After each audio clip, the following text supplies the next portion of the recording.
Pokémon, a franchise millions have enjoyed throughout the years, and with any great thing comes remakes. The one I'll be talking about today is none other than Pokemon Heart Gold and Soul Silver.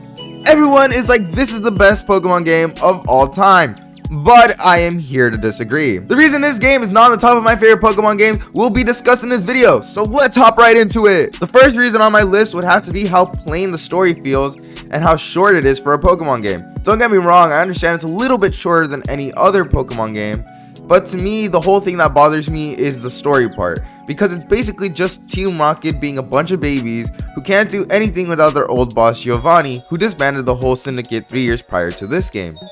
Because, let's be honest, he was embarrassed that he lost to an 11-year-old. There being a whole bunch of tryhards to get his attention and fail because he still doesn't show up, so they just basically lose hope, I guess. Aside from that, this game is basically carried for the main reason that it includes Kanto. It has some of the best legendaries of all time in my opinion.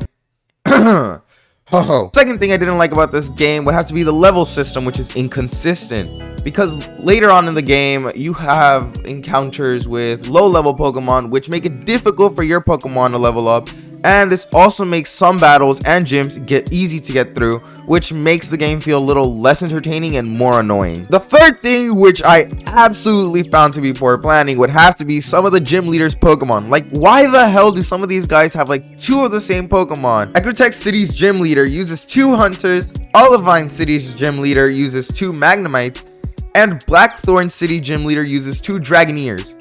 This doesn't get any better when it comes to the champion of Johto, Lance, who uses not just 1 Dragonite, not 2, but 3 of them. Like, to me, that's just annoying on so many levels. Like, come on, Game Freak, what were you all thinking? The next thing on my list would have to be the XP share. This one's more of a skill issue for me, but I found it annoying because you don't get it until later on in the game. Which, yes, I already know this is the case for most Pokemon game, but what made it worse was the inconsistency of Pokemon levels throughout this game, which I mentioned before.